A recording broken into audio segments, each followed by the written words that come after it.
this is Manindrabu from Batam.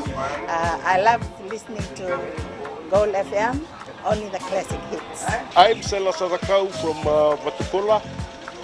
I only listen to Gold FM, only the classic hits. Gold Naka, I'm Vale and I'm working at Golden Grove Resort, and I love listening to Gold FM because it plays a really wide range of classic music. I'm Saini Sakio from Kashmir Wotoka. I like Gold FM, but only the classic hits. Gold FM, only the classic hits.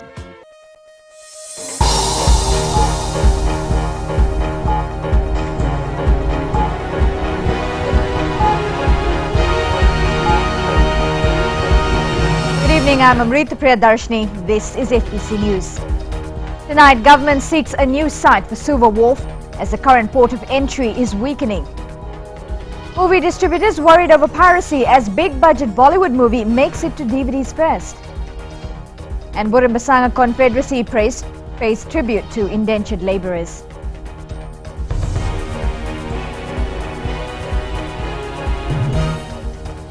Parts of the Suva wharf have been closed off due to its weakening structure. Attorney General Ayaz Sayed Qayyum says port authorities are having to keep vessels and containers away from the unsafe portion. The Suva wharf was built in 1961, but maintenance and upgrades haven't been up to par for the last 50 years. I think about a third of the port cannot be used because it has gone so weak. The foundation is so we cannot handle the load. If you see all the containers, they're on one part of the port. If you put it on the other side, and if you look at the container ships, they never come to this end, the Holiday Inn end of Suva port, because it cannot handle the load. And that port was built decades ago, and again this has been one of our issues. In Fiji, we have been used to previously building assets, but we never set aside money to maintaining assets. The wharf is the capital's main port of entry, a critical shipping hub with thousands of containers offloaded every year. Aitken Spence and the Fiji National Provident Fund, which owned 59% of Fiji Ports Corporation, have to try and find a site for a new wharf. They need to look at a possible relocation of the Suva wharf to be able to make a distinction between where the freight ships comes, where the fishing boats come, and to have some modern day facilities. ADB is helping us with that, to do an assessment of it, and we hope they'll come to the fore very quickly and we can start that. If the current Suva wharf is successfully relocated, the question then arises, what happens with the current facility? It's been suggested that the port could be an ideal location for a cruise liner terminal. It's just outside the central business district. There's easy access to transportation and all the major retail centers are within walking distance. There were 54 cruise liners that visited Suva last year, and there's many more expected in 2016. Edwin Nand, FBC News. 160 foreign investment applications have been received by Investment Fiji up until June. Chief Executive of Investment Fiji says 20 of these companies have already started operations, but there is a certain amount of laxity in terms of the investor informing the authorities of its progress. And we usually get the declaration sometimes 1 or 2 years later, when a D1 form has to be sent out, usually when immigration requires visa renewals. And that's when we suddenly realized that a company that was registered in 2013 actually commenced operations in 2014, but we didn't hear about it until 2015. The CEO of Investment Fiji also adds that Investment Fiji is working on different data flows to understand the real input and how long it takes applicants to set up their business. The two cinema operators in Fiji have made a direct plea with the government to relook at the issue of piracy. The latest incident of piracy involves Bollywood's blockbuster movie Sultan that was out on DVD even before it released in cinemas last week. Ritika Pratap reports. Really hit us hard. The release of Sultan into the black market before it hit the cinemas has angered film distributors. Apparently, they've been selling this for $3 and throughout since Tuesday. So with our legal team and also from Yasraj India and Yasraj offices in New Zealand and Australia have come down very strongly on this, and they've just yesterday appointed a legal office up here to take these criminals to task. Dev Damodar, the chief executive of the largest cinema complex in Fiji, believes there is a cartel of pirates. You see, piracy doesn't just reflect to films. It reflects to the music industry. That's why we don't have a music industry today, because of these operators. Going out to art, fashion. There's some great work of people who are just been taken up because they don't have the legal financial capacity to go and challenge this. Sultan is tipped as the biggest movie out of Bollywood this year, and pirated DVDs will hit the pockets of cinemas. Pritesh Raniga of New Zealand-based Forum Films told FBC News that piracy affects everyone from production to distribution to exhibition. Raniga says tough actions must be taken against lawbreakers and there is a need to review fines. Attorney General Ayaz Sayed Kayum says piracy laws in Fiji have been amended. Previously the burden of proof was on the prosecution to prove that something is actually not original, it is pirate. Now the burden of proof is on them to say this is actually an original and not a pirate. So that has changed. We obviously seem to ensure that we have to ensure that the piracy laws are enforced. The illegal sale of Sultan has been reported to police by Damodar Cinemas. Ritika Pratap, FBC News. Descendants of indentured labourers have been adopted as people of the district of Nodho in the Rewa province. This was confirmed by High Chief Rotemu Mukepa during Rewa Day celebrations at Syria Park in Nosori. Savara Tambua has more. 400 indentured labourers were rescued off the coast of Nodho in Rewa when their ship Leonidas hit a reef and sank. 137 years later, their descendants have been welcomed as part of the Vanua of Rewa. You are home at last with the Rewans. You are home at last with your fellow Rewans. Where we together will be a greater force to be reckoned with. And together we will build a future not only for Rewa but also for Fiji. Rotemu also saw fit to acknowledge and give credit to the descendants of the Girmitias for choosing to stay in Fiji and make a life for themselves. The celebration yesterday was an emotional one for the descendants of those 400 Girmitias who were rescued by the people of Nodho. We've also been called the Bulangi, and we thought 100-year-old Bulangi is most unbecoming and we can go in the Guinness Book of Record. But today we have found the Vanua. Today we have found where we belong. Hundreds of Fijians of Indian descent from all over Vitilevu gathered yesterday to join their family members from Nodho to celebrate and strengthen their relationship. Sabira Tambua, FBC News. More than $160,000 has been raised during the Rewa Day celebrations. Rewa Provincial Council Deputy Chair Peter Tangidaki Verata says most of this money will be spent on providing scholarships to students. Savara Tambua tells us more. Students from the Rewa province are enrolling in tertiary institutes for diploma and certificate level studies. This has in turn put pressure on the Rewa Provincial Council to support these students financially. If we have more money, then we could take it down to diploma and certificate level. Tangitagi Verata says up until now they were only providing scholarships to secondary students and those that were doing degree programs.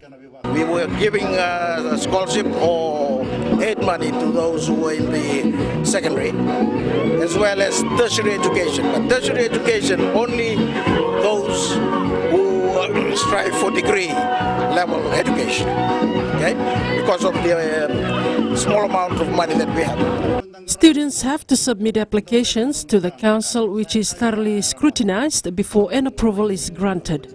Try to determine which area of courses that we need to give scholarship for, because we need doctors, we need lawyers, we need engineers. So we had a survey made. That's where we determine the kind of scholarship, the courses that they should apply for. Since its inception in 2006, Rewa Day has become an yearly event. The aim of the event is to collect provincial levy from each village and raise money for the provincial scheme which includes providing scholarships to students of Rewa. Sabira Tambua, FBC News. Coming up on FBC News, stray animal populations worries ministry. And tonight's successful Fijian segment looks at the life of Uprising Beach Resort's general manager. Stay with us.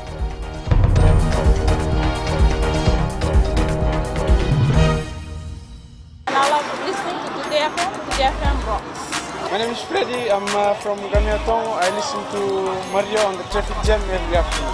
Hi, my name is Salah, I live in Asinu. Today FM rocks. My name is Denasa and I'm from Lutoka and I love listening to Today FM. My name is Ulamila, I work at Golden Point Resort. I love listening to Today FM, it rocks in Raki Raki. I'm Mary from Mandera. I love listening to Today FM. Today FM rocks. We love listening to Today FM. Today FM rocks. Today's hit music on Today FM.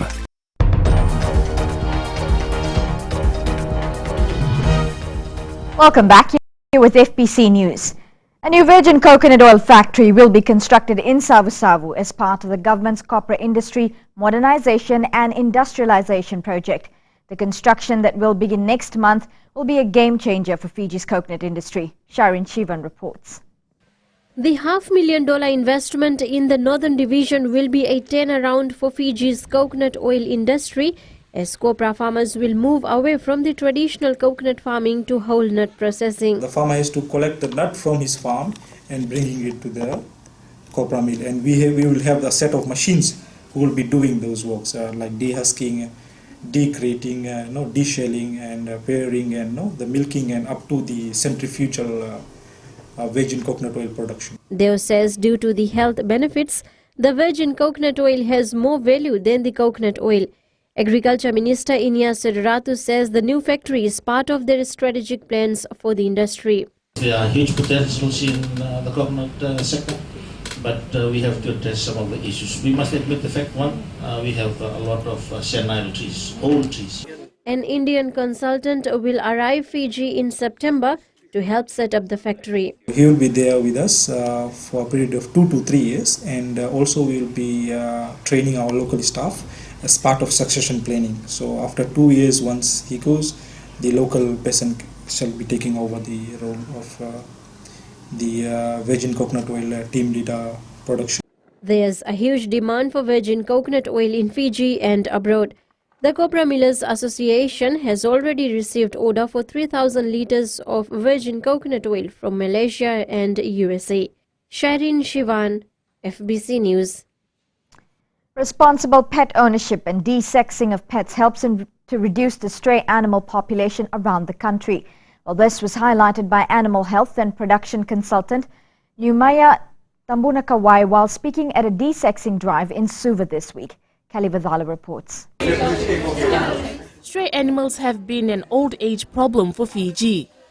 However, Animal Health and Production Senior Veterinary Officer Dr. Leo Borja says irresponsible pet owners also share some blame. The breeding of dogs and cats here will give us plenty of puppies, plenty of kittens. So in turn, there will be plenty of stray animals. So this program will help us to let the dog owners, to let the pet owners have their animals de-sex. For in the future, it will control the breeding. The de-sexing or neutering drive aims at educating the younger generation on stray animal control and pet ownership. We need to educate our people about responsible pet ownership, and starting with children is the right way.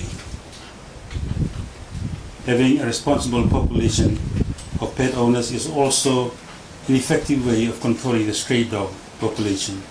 Veterinary students of Charles Sturt University from Australia were also part of the exercise. It enables our students to gain experience they can't gain anywhere else, and an experience that takes them outside their cultural comfort areas and forces them to think about culture differently and the relationship between people and animals differently. And one of the key emphases in our course is animal welfare. Consultant Numaya Tambunakawai says there is a need for dogs and cats in urban areas to be licensed. Kelly Vadhala, FBC News. Turning overseas in world news, it turns out that a lone gunman was responsible for U.S. law enforcement's deadliest days since 9/11. An Afghan war veteran enraged by police shootings of African Americans shot 5 officers dead and wounded 9 other people in Dallas.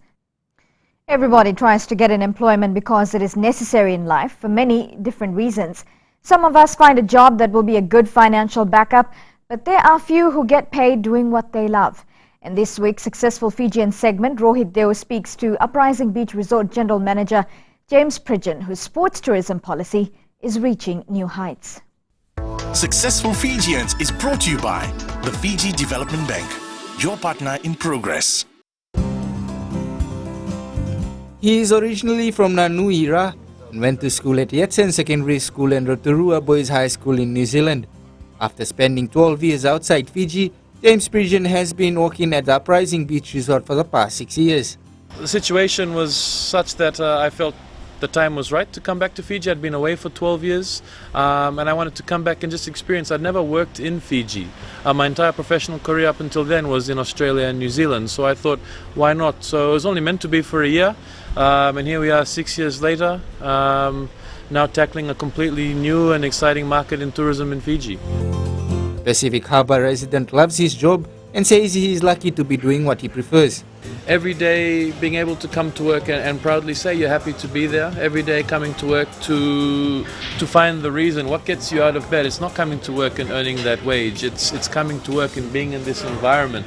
Like some days I wear flip-flops to work, right? I never would have done that in the past, you know. It's not everyone that can walk down and say they got the sand is their office floor. His love for rugby has seen the introduction of sports tourism, which has brought Uprising Beach Resort a long way. And you've always got to work at something that you're passionate about, and so the whole crew here at the Uprising Beach Resort, we all love our sports, we all love our rugby, so what better way to do something you love in this environment, you know, which is hosting rugby teams, seeing the best of the best, training out at our rugby facilities. A lot of credit of Pridgeon's success goes to Uprising Beach Resort owner Rene Munch. The two have been close friends since their young days, and Pridgeon says working with his friend is a bonus.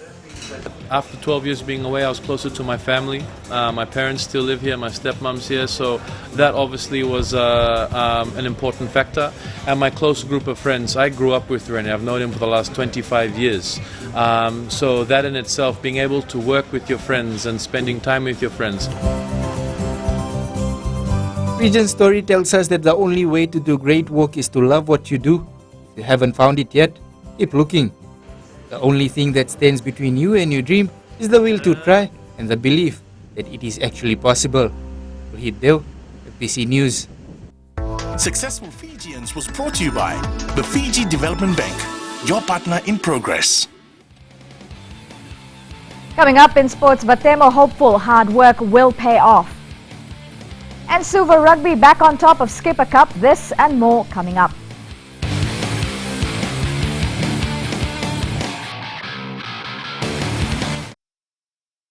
आपको खरगंगा की रंजिला का नमस्कार।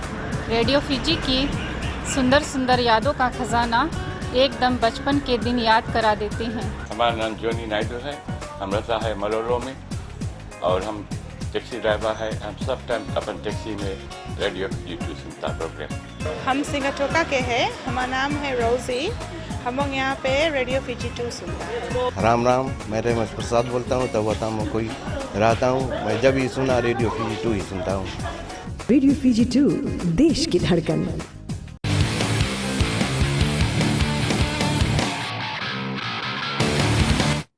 Leading FPC Sports tonight, Vodafone Fiji Sevens utility Vatemo Ravovo is hoping his hard work will pay off when the final team for the Olympic Games is announced on Saturday. Ravovo has been a seasoned campaigner for the national team and has stamped his mark with his skills and ability in kicking. Ravovo says the competition within the players is tough and everyone is looking forward to the announcement. All the players are not giving their sports right now. It's all about getting your mindset right and get your recovery right. And thank the Lord for giving us the strength, and thank the Lord for picking me to be a part of this team. Meanwhile, Ryan has not dropped any players from the extended squad as of now. The Suva rugby team maintained their winning form by beating Namosi 18-8 at the ANZ Stadium in Suva last night. Suva led 9-3 at the half-time mark, and Vashnil Prasad tells us more. Signal and it was a battle between the two heavyweights in the 9th round of the Skipper Cup clash at the ANZ Stadium. Ever-improving Namosi rugby team were up against Suva in the feature match of the week. Suva got on the scoreboard first with Meli Kurisaru slotting in a penalty, resulting into a 3-point lead. Perfect start by Suva. Kurisaru was at his best, kicking in 6 more points for Suva. 6 points to nil. They've got everything going for themselves. Suva led 9-3 at the break. Randini Drova puts the first points. While Kurisaru kept on piling points for Suva, Namosi finally managed to cross for a try from Solondrau Randini Drova. Naikasau and Randini Drova. Naikasau picks it up. Gets the pass away, and this will be very close. And is it it's held, and then the try.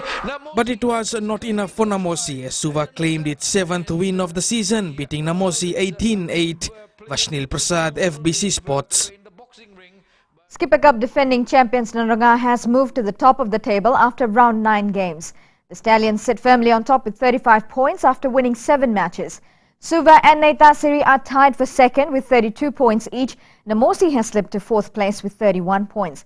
Natavua remains at the bottom of the table and has not won any match so far this season.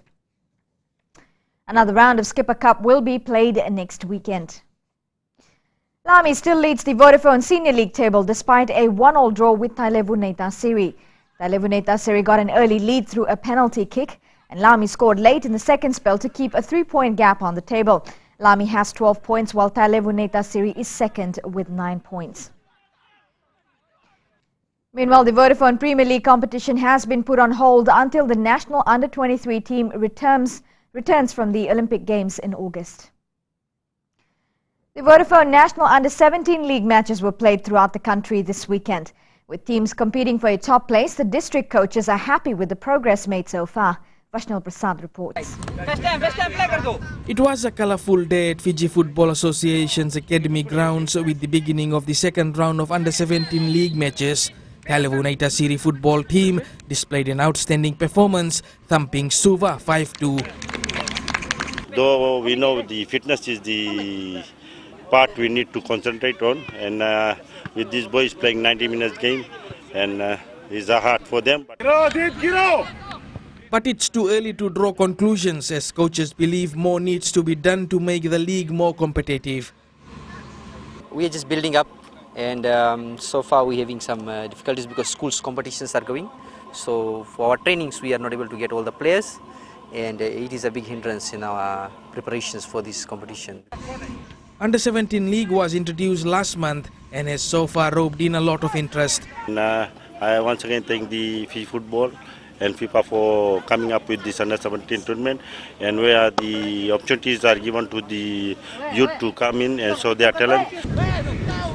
Games will continue next week. Vashnil Prasad, FBC Sports. A new champion was crowned in the Rajesh Parmeshwar Memorial Chess Tournament today. Ronald Terembuya won the men's open division after a tie-break, and Kelvin Prasad came second and Manoj Kumar was third. The women's division title was won by Hilda Vokikomoala. This year around, we have had a full turnout. Our strongest players have participated, and it has been a strong competition overall. These players will also take part in the Chess Festival in Nandi next month. It was a dramatic weekend for Super Rugby competition with teams scoring up to 13 tries per game. Nemani Nandola's Crusaders that just returned from playing in Fiji was on fire, thumping Rebels 85-26 last night. Vashnil Prasad with all the Super Rugby action. Ndola puts it down though. The Crusaders were in sensational form, scoring 13 tries in a 85-26 victory against Rebels in Christchurch. With the Rebels' defense dead on their feet, the game was a try festival from start to finish. Flying Fijian Nemani Nandolo also made a try for his side. Nandolo, try number 5. This morning, Patrick Osborne and Waisake Naholo's Highlanders beat Jaguars 34-8. at the referee. The triumph in Argentina also means that Jamie Joseph's side has booked a place in the knockout stage despite a round of play remaining. The Hurricanes claimed a crucial 28-17 win over Waratahs in Sydney. Tah's heaviest winger, Tangele Nayaravoro, also took on some big tackles during his first match of the season. Up in Perth, the Stormers secured a home quarterfinal after claiming a 22-3 victory over the Western Force. Vashnil Prasad, FBC Sports.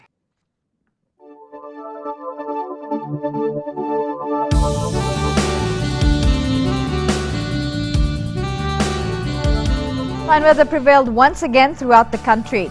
Mombasa recorded the highest temperature at 33 degrees, Bar reached 30, Suva and Lotoka were on 29, while Nandi and Savasavu recorded 28 degrees. As for tomorrow, showers developing over Kandavu, Yasawa and the Mamanuda group and spreading to the rest of the group from later today. Moderate north to northeast winds are expected. Now for Tuesday, some showers over most places are expected and moderate seas are expected as well. Recapping the headlines. Government seeks a new site for Suva wharf as the current port of entry is weakening. Movie distributors worried over piracy as big budget Bollywood movie makes it to DVDs first. And Budimbasanga Confederacy pays tribute to indentured labourers. For these stories and others, you can tune in daily to our sister radio station, Gold FM. On to this week's poll question. Should Fiji host a Super Rugby match every year? To answer, visit our FPC website. You've been watching FPC News. I'm Amrita Priyadarshini. Thank you for joining us. Good night.